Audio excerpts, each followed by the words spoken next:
Good day, everyone. My name is Scott Reich, and this is Crime Talk. Welcome.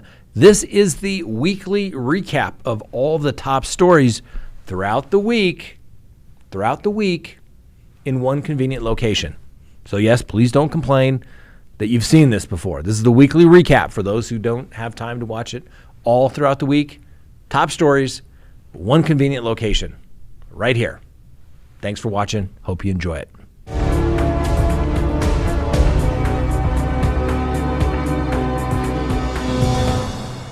All right, the Lori Vallow Chad Daybell matter. There's a hearing scheduled for tomorrow, and of course, guess what? It's so secretive.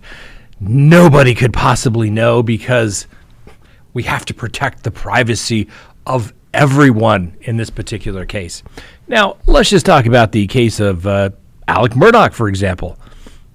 Public hearings, motions filed, and they're still able to seat a jury and proceed to trial within this speedy trial time period. Can you imagine such a thing? And I'm telling you, as somebody who's done criminal defense for 28 years, I don't think that I have ever done anything in chambers as far as motions hearings.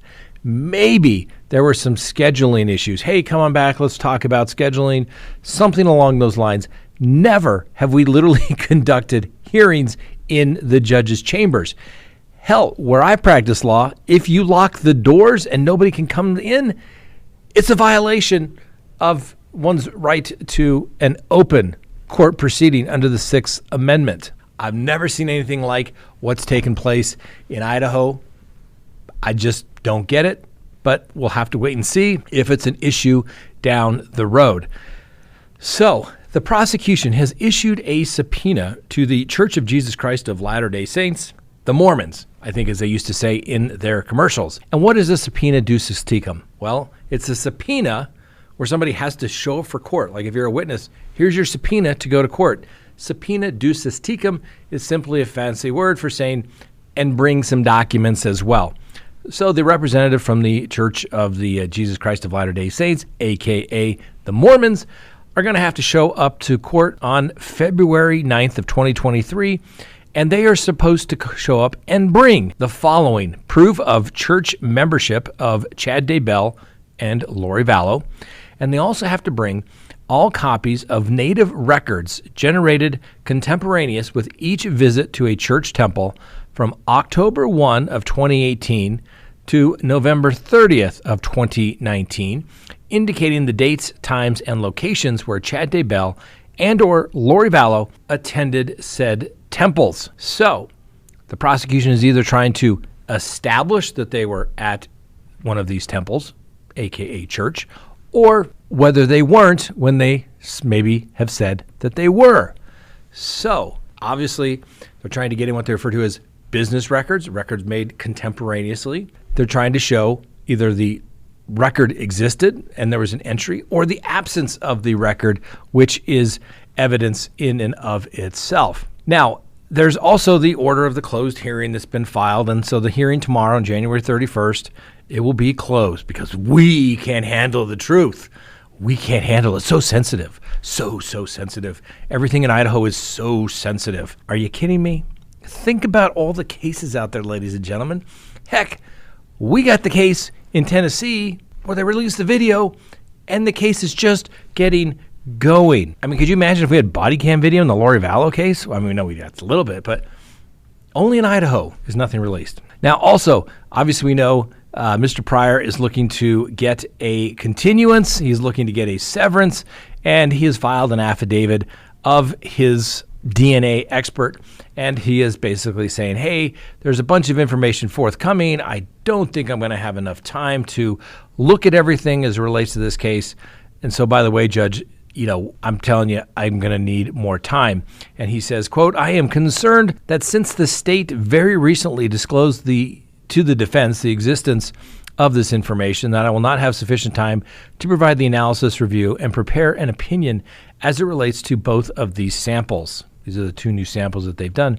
In addition, if it is deemed necessary to conduct our own evaluation and testing of the state's procedures, there is a very large amount of information that will need to be provided to my office in order to make an informed and proper evaluation. What is Mr. Pryor trying to set up here in this particular situation?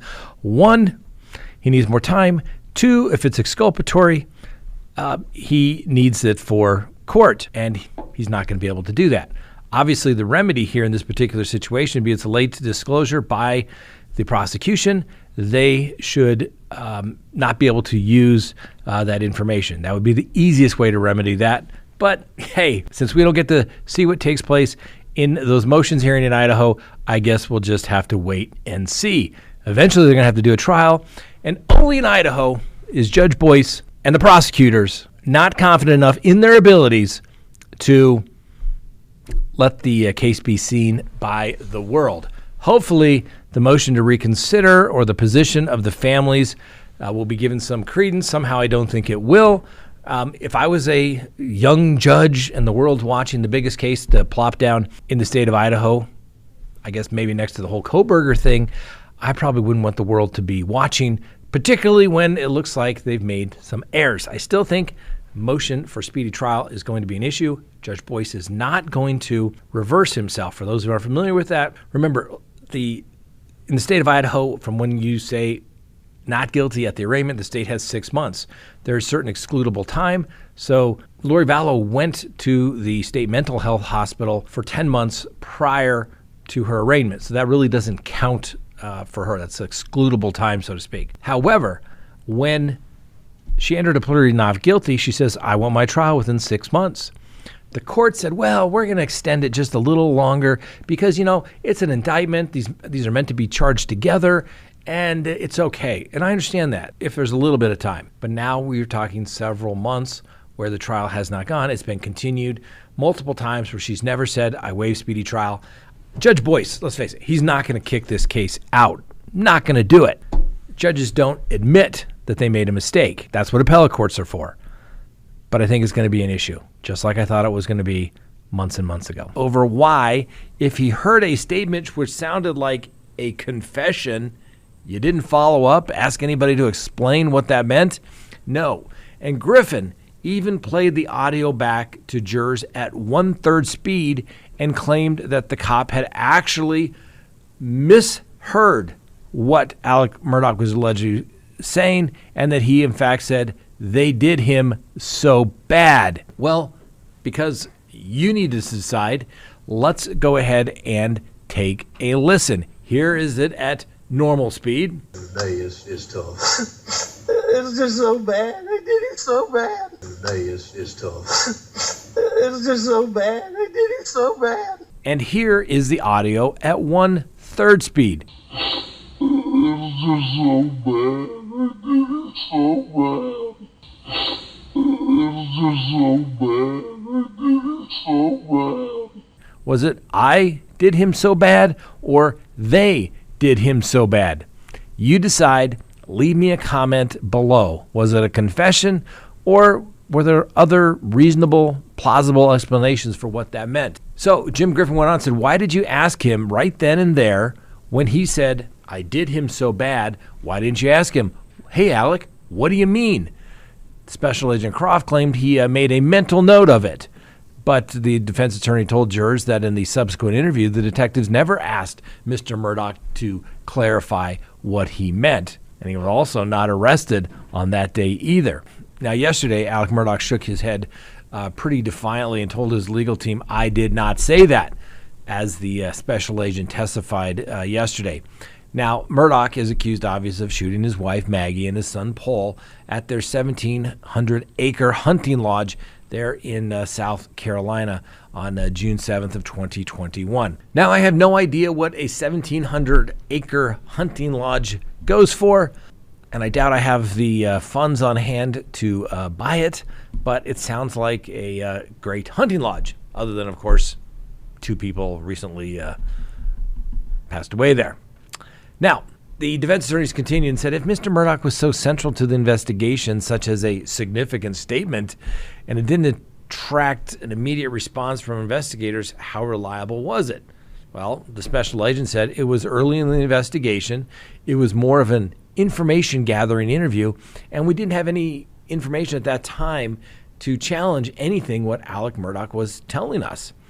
Now, Griffin then stated he never followed up on that statement, telling the jurors that in the subsequent interview on August 11th, it was never raised during that interview. In fact, during the interview with Croft and another agent, they go on to discuss the funeral arrangements, with an agent Owens appearing to sympathize with Murdaugh over the media intrusion and the treatment of Paul. So, did Murdaugh just say, "I did him so bad," and the response to that was basically, the media doesn't deserve to be there? In a final assault, the defense played the recording, as I said, at 1/3 speed, stressing that Croft must have misheard his client. "Did you hear they?" the defense attorney asked. And of course, the agent said, "No, I did not, sir." Like you really thought he was going to. Yes, I get it. Great moment, but it could backfire on you. Either the jury's going to say, "Nope, didn't hear it either," or yes, it's a great moment for the defense because everyone else says they heard they, and we go from there. So we'll have to wait and see. Then Griffin began questioning Agent Croft about evidence he gave about weapons and ammunition seized from the Murdaugh estate, known as Moselle. Griffin asked, "Have you ever found the murder weapon to your knowledge?" "Not that I'm aware of," Special Agent Croft replied. Griffin then questioned Croft about whether any steel-shot shotgun ammunition, you know, the shot that blew Paul's head off, was that recovered from the property?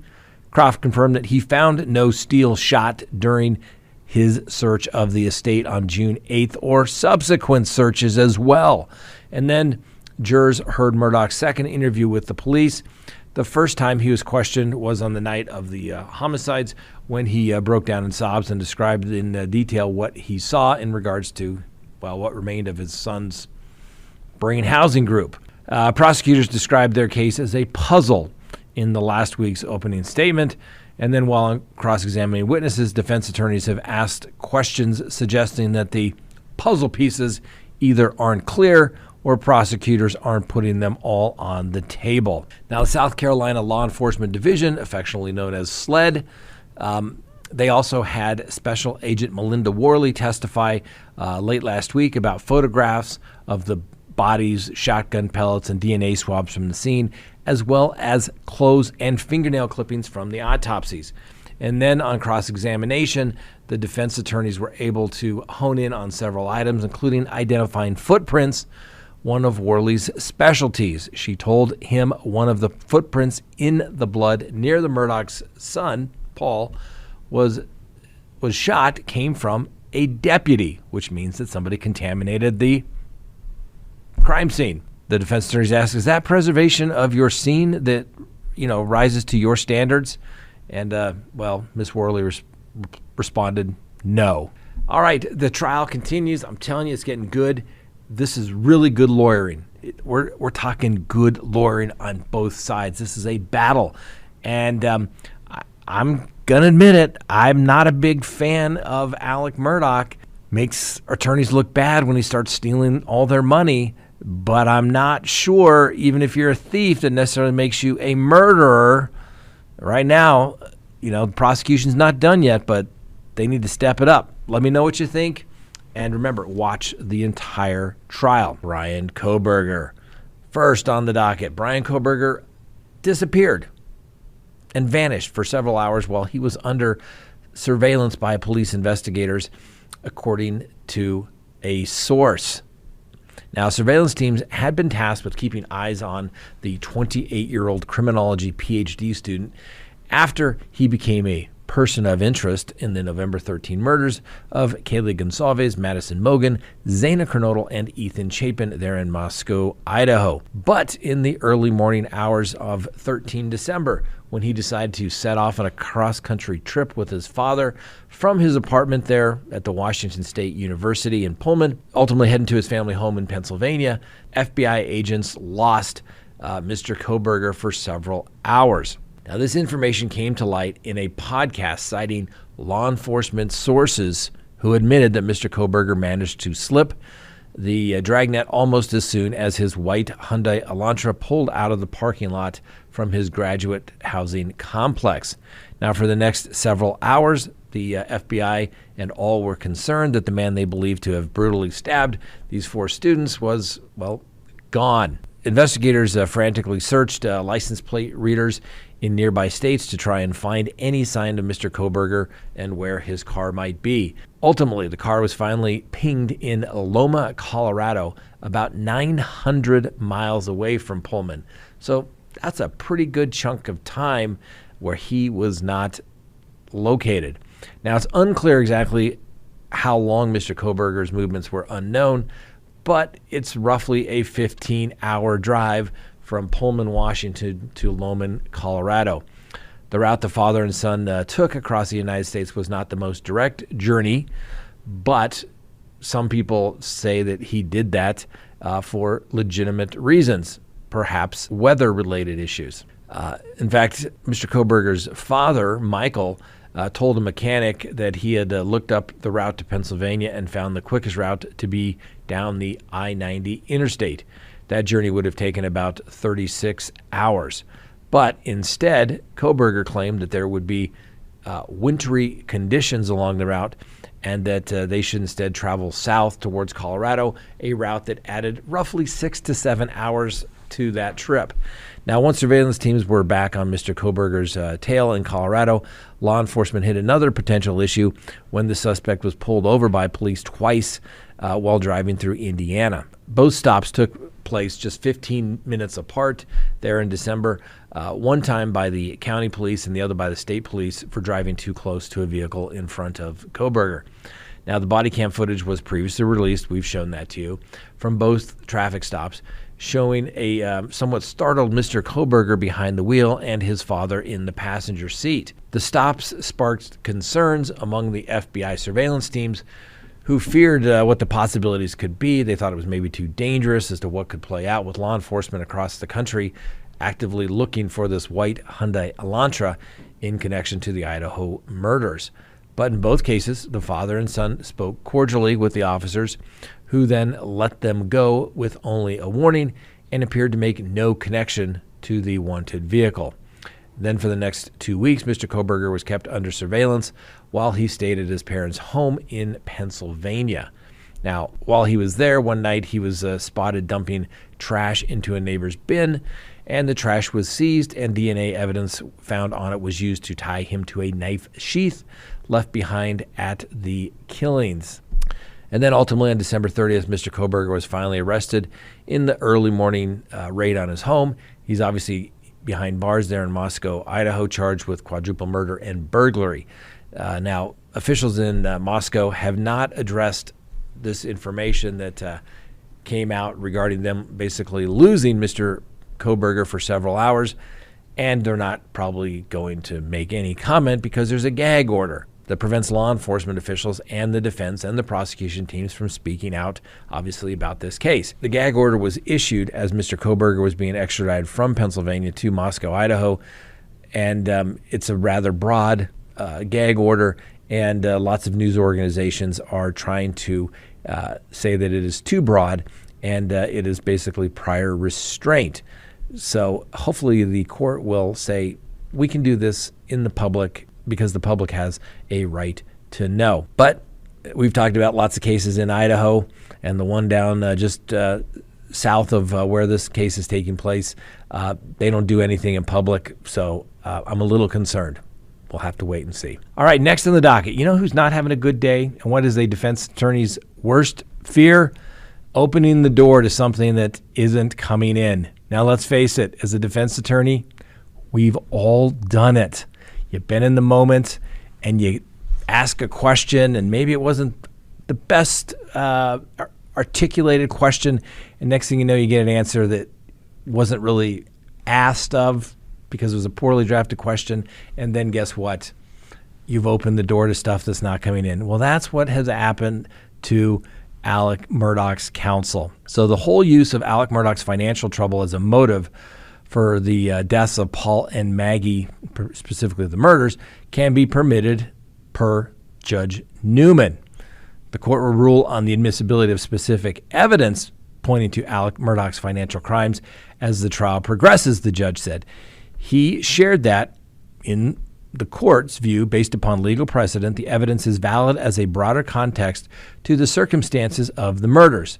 He said the defense opened the door by asking witnesses about their knowledge of Paul Murdaugh's 2019 boating accident and if they could think of any reason why Alex Murdaugh would kill his wife and son. That's right. So, as we stated, the defense objected to the prosecutors going into the questions of the witness of Will Loving, a childhood friend of Paul Murdaugh's, about his knowledge of Alex Murdaugh's significant money issues at the time, specifically the $792,000 in missing fees owed to the former law firm. The witness was asked by the defense whether he could think of any reason why Mr. Murdaugh would commit the crimes that he was committing. Newman said that, in effect, turned the cross-examination of the witness from dealing with specific issues of the case to having that witness testify as a character witness. The judge said that opened the door for the prosecution to question the witnesses about the knowledge of Murdaugh's alleged financial crimes as a motive, which is what the prosecution's been saying all along. But you notice they didn't bring that up in their opening statement because the judge hadn't ruled on it as of that point. In addition to all that, the objection was totally inappropriate, the court said, because the defense attorney jumped up, made the objection. As the court noted, you should basically say objection, relevance, prejudicial. You don't get to do a speaking objection in front of the jury. Completely inappropriate. So, as the day progressed today, what did we get? Well, we didn't get any evidence for the jury to see because they were calling all the witnesses as it related to the financial crimes. And yes, the evidence is overwhelming, particularly from the bookkeeper, the accountant that worked at Alex Murdaugh's law firm that went in and explained how she has known him since high school and has worked for his law firm for 20 years. And when his family was murdered, they put all those financial issues aside, but then they started looking into it again. And then they kept finding more and more and more inappropriateness, where she stated several times he stole the firm's money. Yes, that's right. The witness, Jeannie Seckinger, their law office manager, does not like Alex Murdaugh. And the funny thing is, her husband's sister is married to the banker, Mr. Lafitte, who was convicted in Charleston for all the federal banking fraud that went on. The prosecution called Mr. Gunn to see if Forge had any files for a list of names that were provided in confidence. And the bottom line is that he had nothing. The other attorney that was called was the attorney that was doing a case, and it was the whole firm share splitting fees. And Mr. Wilson testified that, hey, Alex Murdaugh was my good friend. We went to law school together. We grew up, weren't close in high school, but we went to law school together, became good friends. And when asked, how you feeling about this? And he said, I don't really know how I feel about it. Now, some of the evidence that did come in briefly the other day was no blood tissue was found at the Mosel drains after the murder. Katie McAllister was a SLED agent, and she searched the bathrooms at Alex Murdaugh's home on June 8th regarding the presence of blood in the bathtub and sink drains. And when asked, when you look at the drain in a shower, if somebody's recently showered off blood, you would expect to see some trace evidence, would you not? Ms. McAllister responded that she was unsure. She was qualified to answer that question. She did confirm that SLED has teams that could swab drains to search for trace or blood or tissue evidence, but said that those specialists were never called to the Mosel residence to her knowledge, but she was the only one that checked for those drains. And when asked, you're telling the jury you saw no evidence of blood tissue or anything that would indicate that somebody had showered or washed off or bathed to remove evidence of a crime? Is that what you're telling us? Ms. McAllister said, yes, sir. There was nothing visible to me. So the Murdaugh trial should be back to evidence before the jury tomorrow. The court's going to rule on what specifically can come in, but this is a huge mistake that the defense made, and I mean huge. And I'm not going to beat them up. We've all been there in the heat of the moment. He thought he was doing great. I'm sure the defense attorney didn't think that he was opening the door.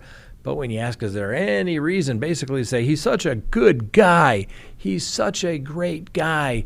There's nothing that could possibly have any reason why to kill anybody. Guess what? That then turns from did the defendant do it to basically you're asking for evidence of character to come in. He's such a good guy. He wouldn't do anything. And so when they get to the defense asks that witness for basically their lay opinion that he's a great guy, has no reason to kill anybody, then you get to test the basis of that opinion, say, oh, really? Are you aware that he stole $792,000? Are you aware that he had all these financial issues going on? And the witness is like, nope, had no idea. Nope. The defense opened the door, and it was a little painful watching them struggle on cross-examination, specifically as it related to the office manager for Mr. Murdaugh's former firm, because he had no really good explanation for it other than, well, we were just deferring payment to avoid taxes. And the firm was very adamant that they weren't going to do anything to assist in hiding money as it related to discovery issues related to the civil case as it relates to the death of Mallory Beach. So they have taken a turn. All right. The government, yes, the court has found it within their benevolent heart to release some of the government's motions filed in this case, and they have released the motion, which is a response to the motion filed by Lori Vallow's attorney saying you need to dismiss the case because there was a violation of her speedy trial rights. And what do the prosecution say? Well, they said, hey, we get that the defendant filed a motion to dismiss, and it notes that the defendant was arrested in Hawaii in February of 2020. However, this arrest was conducted pursuant to a warrant in a prior case. Substantially different offenses were charged in that other case. As you may recall, first it was the abandonment, then it was tampering with evidence, and then ultimately the charges related to the death of J.J. Tiley as well as Tammy Daybell. So, yes, different cases, but for constitutional purposes, it may apply. But really what the government gets to is your calculations are for the most part correct, their defense. So let's go on. It says the relevant time calculations for the prejudgment incarceration are determined by the nature of the defense, and they cite a bunch of cases. And it says the defendant's assertion that time spent incarcerated for substantially different prior charges should be used to calculate the defendant's speedy trial time is inaccurate, since the calculations involve different case numbers and different offenses. One could easily argue that the reason they have that is because the prosecution was never really able to prosecute this case early on, and they have piecemealed it by starting with the abandonment case to get Lori Vallow back here, then the tampering charges as it relates to the bodies that are found on the property, and then ultimately the indictment for murder charges. So one could argue that, you could calculate that time, which is over 1,000 days, because the government couldn't get their act together. That's basically what the defense is saying. The government continues. In this case, however, the defendant was arraigned on the indictment in front of the district court on April 19th of 2022. And although the indictment was returned by the grand jury in May of 2021, there were obviously competency issues that did not allow the proceedings to go forward.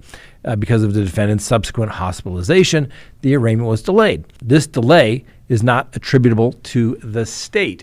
I think most people would agree with that calculation. Therefore, the government argues that the triggering date for the speedy trial analysis is April 19th, 2022, which is absolutely correct. And they cite the statute saying that the court initially considered the 6-month guideline for a speedy trial pursuant to the statute and the scheduled trial date to begin in October of 2022. However, upon the state's motion to find good cause, conducting an analysis under the State v. Clark case there in Idaho, utilizing the 4-factor balancing test established by the United States Supreme Court, this court determined, that's right, Judge Boyce, determined that there was good cause for a short, teeny-weeny delay of the speedy trial clock. Thus, the court has already determined that there was not a violation of the defendant's speedy trial rights, and he was okay moving the trial to January 9th of 2023.